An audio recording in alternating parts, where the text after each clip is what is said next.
Take two. Hello everyone, Rituro here with another episode of Blue and White, my video review, video diary, let's play of Football Manager 2014, specifically with the Vancouver Whitecaps in Major League Soccer. Our featured match today, at the end of today's episode, is going to be against the Houston Dynamo. Houston in a similar spot as us in the Major League Soccer table. They are in 4th in the East. We are 3rd in the West. Both of us fighting for a playoff spot. Nothing confirmed yet, though we are nearing the end of the season. But we'll get to that at the end of the episode. First things first, contract negotiation. As you recall from last episode, we touched on it. Contracts are expiring, and we need to do something about it. We have managed to do something with 2 of them. Franco Lewis has been re-signed up to 2017. $1,500 a week is a great value for him. He absolutely deserves it. Jonathan Torres, our brand new signing from Houston, who we picked up in that incredible deal for straight draft picks. That's a trade I would make every single day of the week. He got himself a slight raise, didn't break the bank, which is exactly what I wanted. Something that I was going to lock him in until 2018 is a very good deal. 3 years of his services. We might even be able to sell him on in later years for a profit, which is great. Now the problem is, we have now run out of cap space. $58,000 committed and a $59,000 salary cap limit. We can now no longer afford to give the raises that we wanted to the rest of the people who deserve them. Thinking the likes of Alderson, maybe Mane, definitely Gantar, Adrian Russell-Rayner. So because of that, we now need to find the money to do it and hope that they do not get poached by other teams when the season is up. That's going to be the tricky part. Elsewhere in team management, the coaching carousel in Major League Soccer continues to turn over with our dear rivals, our dear Cascadian rivals, Seattle. Jason Kreis is out the door. He was fired, and I'll show you the match that got him fired in our match roundup. Jay Heaps, New England was paid $425,000 in compensation for having Jay Heaps signed out from under them, so New England is now without a coach, and Seattle now has New England's former head coach. New England currently sitting at 2nd in the East. Great pickup for Seattle. And over in RSL, Jeff Cassar has been fired. That is now a vacant job in RSL. It'll be interesting to see who they bring in to fill that gap. All right, one piece of trophy news. The Cascadia Cup is over, and we finished 2nd. Now you're thinking, wait a minute, but you're even on goal differential, and you're even on points. Turns out, the final tiebreaker for the Cascadia Cup is away goals. So we lost a rivalry derby on away goals. Not exactly thrilled with that, and I'll show you again the match that consigned us to losing the cup. That was the same match that saw Kreis get fired, so very efficient showing of that Seattle match there. Also in Major League Soccer, just outside Major League Soccer actually, Philadelphia, the Union have won the U.S. Open Cup. Philly won over San Jose 3-3 on penalties to win their first major piece of hardware in the Major League Soccer era. Martinez, Suarez, Ribeiro, Akugo, Adu, and Letou scoring from the spot. Fernandez ending up missing after Joseph Gordon, Soto, Collins, and John scored for the Earthquake. So good work for Philly. They get the hardware, but due to, again, I'm not sure how this scheduling bug happened. For some reason, the U.S. Open Cup winner in Football Manager does not go to Champions League when they absolutely should. So hopefully something to be fixed for Football Manager 2015. The final piece of big news here, and of course involves the Maple Leaf international call-ups. They are back, and thankfully, now that I'm the head coach of Canada, I can actually manage these international call-ups. Well, most of them anyway. 15 players called up from the Whitecaps. For the U20, Sam Adekugbe, Adrian Russell-Rayner, Stefan Felbab, and Angelo Carmelo Fletcher. For Libya, Fouad Abou-Keït. For Canada, Gershon Kofi. So yeah, he's called up. He finally accepted a call up from Canada. He is still eligible for Ghana, but I am fully intending to cap tie him and make him permanently part of the Canadian national team. Ian Hume, Bryce Alderson, Caleb Clark, Dom Gantar, Franco Lewis, and Matt Zaslavsky all called up. No Milan Borjan because I need him playing for Vancouver. So he's a little bit upset, understandably, but he will be back for the national team as soon as this playoff stretch drive is over. Johnny Leverone being called up for Honduras, no surprise there. Darren Maddox for Jamaica, and Jonathan Torres, our brand new signing, getting called up to the U.S. full men's national team. So that is a pretty good feather in the cap for him. Now, I did call back Adrian Russell-Rayner and Stefan Felbab just because I need defenders. I mean, look who's been called up here. Felbab, Russell-Rayner, Abou-Keït, Alderson, Lewis, Leverone, and Torres. I mean, that's my entire defensive core, save for, I think, Kleber. Like, even Adekugbe got called up. So I've got Beitashour and Kleber back on the roster. and I held back the other people who absolutely needed defenders. Now, thankfully, I do get them for one more match, today's featured match against Houston, before they are off on international duty, which we'll get to in the next episode. But for right now, let's get to the matches that took place since episode number 55. So we start off with a 1-all draw against Portland in Major League Soccer. Darlington Nagbe equalizing after Maddox opened the goal to University of Akron products there, showing their stuff. Decent showing for everybody. Leverone, great showing for the young captain of the Whitecaps. Porter also setting up the Maddox goal. Very good job on the right-hand flank in relief. Cisneros still acclimatizing to the team. Not really happy with his slow development here. Mesquita is just ever so lightly coming back from injury. Unfortunately, as you'll find out later, that did not go well. But let's take a look at the goals as they happened here in this 1-all draw. And again, it's hindsight being 2020, an extra goal in either of these matches gets us the Cascadia Cup, which is a bitter pill to swallow. But I'm not going to let that ruin us. Bedish with a great interception here in midfield, feeding it out to Porter. Holds up for Kofi. Gets it back to Bedish. You're doing well with the overlap to Porter. Again, Porter had one of the best showings on the pitch, and he shows it using his speed to blow by the Portland fullback. Sets up Maddox for an easy finish. Top corner, 1-0 Vancouver. But you can never count the Timbers out in front of their Timbers Army faithful. At the throw-in, Maximiliano Urruti finds Juan Bustos, and the ball for Nagbe is a brilliant one from Bustos, and Nagbe makes no mistake on the first-time touch. 1-all is how it equalizes and how it ends. So from there, Vancouver moved on to Champions League, and it was against Municipal, a match we absolutely needed to win to keep our Champions League campaign alive, and we got it. 2-0 win against Municipal. Caleb Clark and Adrian Russell Rayner with the goals. Adrian Russell Rayner really starting to come into his own on set pieces. Very happy with that. As you can see, I even threw out a mostly first-choice squad here. Mesquita even getting 90 minutes as a relief duty, basically, try and get him back up to fitness, so he did very well. Hume, of course, is out for the season as far as Major League Soccer is concerned, is still eligible for Champions League fixtures, so that season-ending injury ban only applies to league play. Good thing, too, because goodness knows I'm going to need Hume for the upcoming match against Monterrey. But first things first, a 2-0 win in Guatemala against Municipal.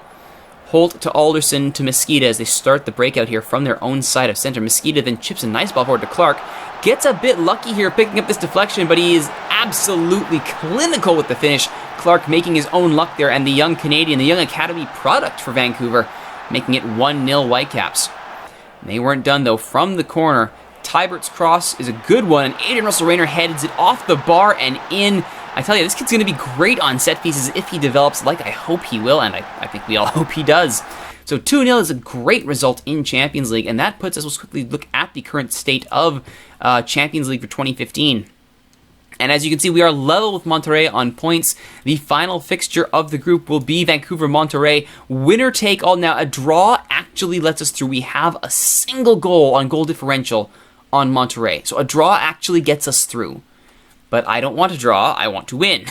I'll take a draw. Don't get me wrong. I'll absolutely take a draw against Monterrey, especially after they will no doubt want revenge for last year's upset victory.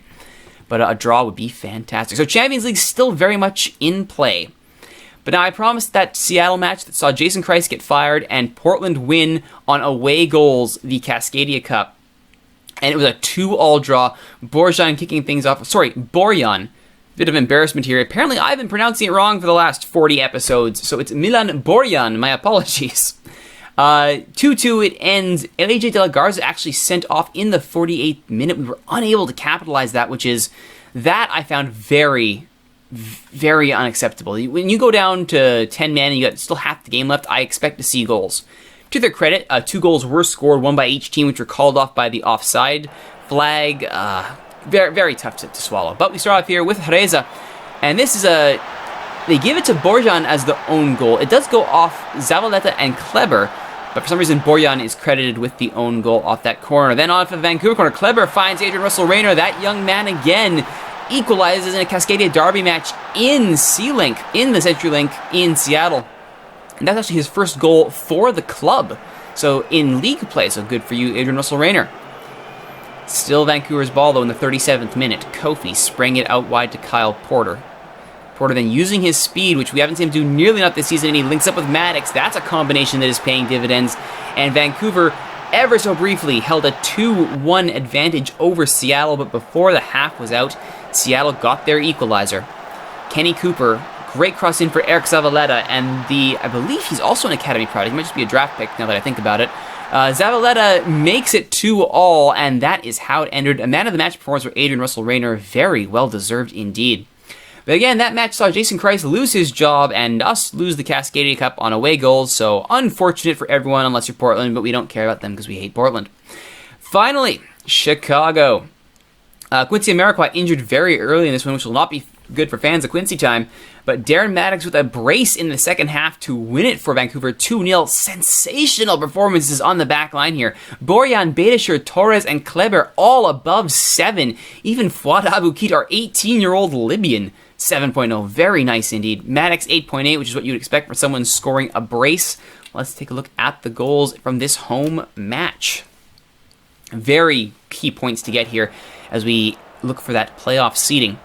So Borjan on the goal kick here. This is great. Goes over everybody and falls straight to Maddox, who rounds the keeper. Hickman, what are you doing out of your net there, buddy? Maddox makes him pay, and that was really all Vancouver needed.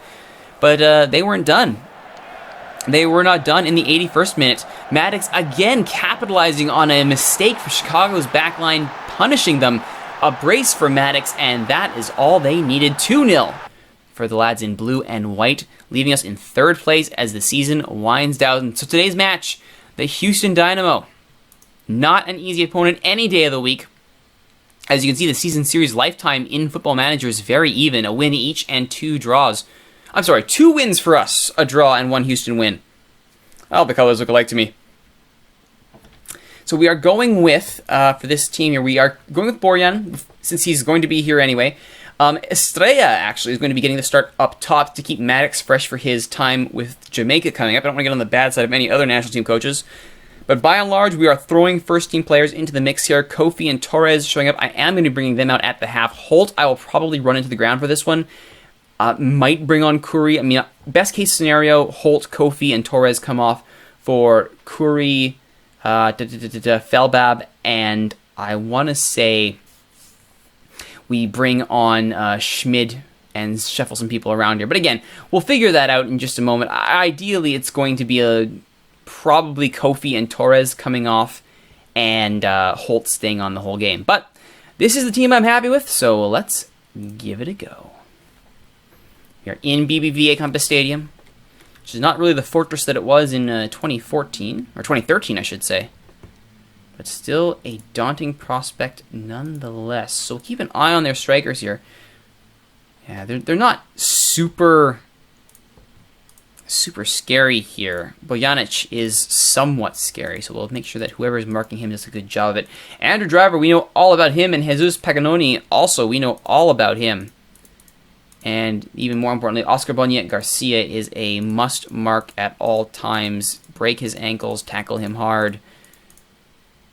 Absolutely. All right, to the pep talk. I want to win here, boys. And it looks like, oh, they believe me. It's always good to see when your team this deep into a playoff stretch drive is still buying what you're selling. Always good. We're also, because this is a away match here, we're going to switch to counterattacking. Focus on playing wider, keeping the ball away from Boniet Garcia.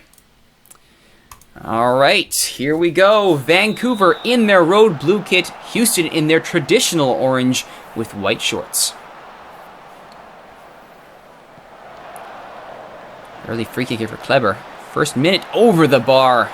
Not really troubling Tally Hall there in the Houston net. Leveron from midfield to hold. Good chances here for Vancouver early. Only 5 minutes in, 2 good chances.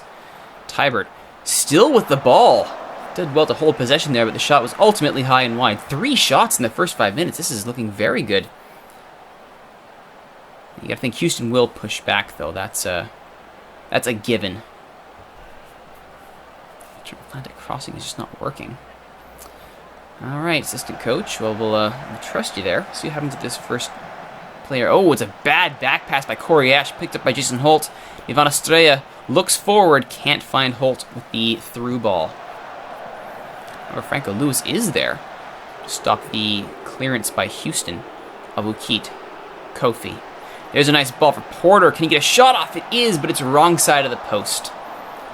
All right, I think we're going to switch from clearing the ball to the flanks to working it into the box. Nice save there from Tally Hall on that free kick. Very much all Vancouver here, 7 shots to 1. That's not the dominance I was expecting here, but here comes Houston on the counter. Justin Braun looking up for Bojanic. His long ball is easily handled by Borjan. Borjan taking his time, and we've seen him get burned on this in the past, but not this time. Finds Tybert and Estrella. Estrella and Tybert playing 1-2 on the left flank, back to Kleber. Levereau now as Vancouver not rushing up the field, trying to unlock that Houston defense. Kofi to Holt. Holt looking wide. Can he find Porter? He does. Porter! Kyle Porter! With the goal. 1-0 Vancouver. That was exactly what Vancouver needed. A fair reward for 8 shots in the first half hour.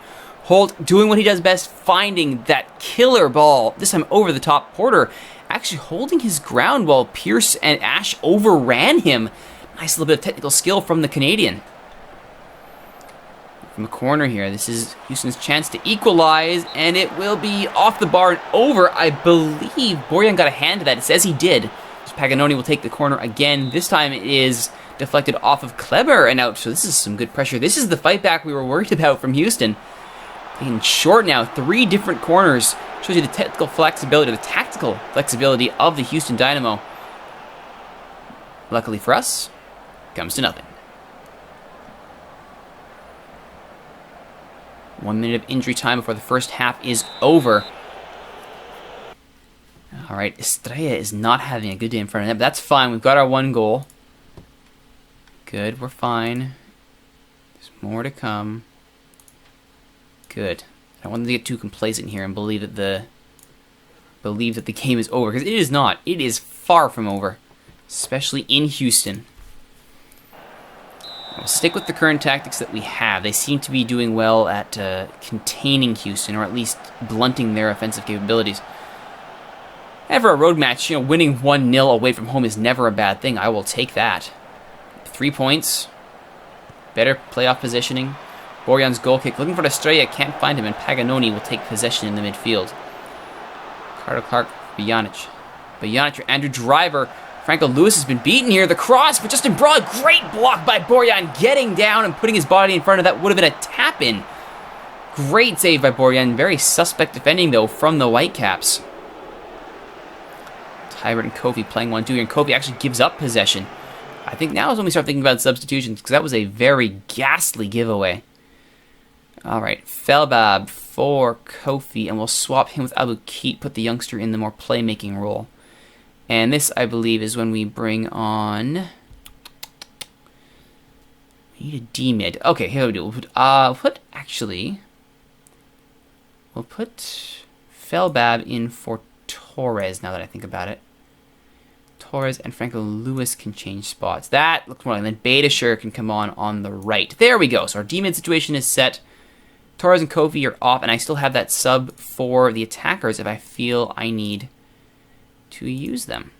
Alright, so we'll see how that keeps our defense nice and tight. Good news after Lewis is getting skinned repeatedly, and there another example by getting skinned by Driver. Lewis needs to get out of that right back position before he's victimized. Oh, good save by Borjan, but he doesn't control it well. And the second save from Borjan, covering for his defenders nicely there. He shouldn't have had to with 2 sensational stops. As Houston now coming on 7 shots, they have turned on their offense. Brian Revivo, who has been, I believe, called up to Canada, coming on now. I'm actually going to... I can't do it quite yet. As soon as I get the option to do, I'm going to tell everyone to not tackle Revivo. We need him healthy for Canada's World Cup qualifying.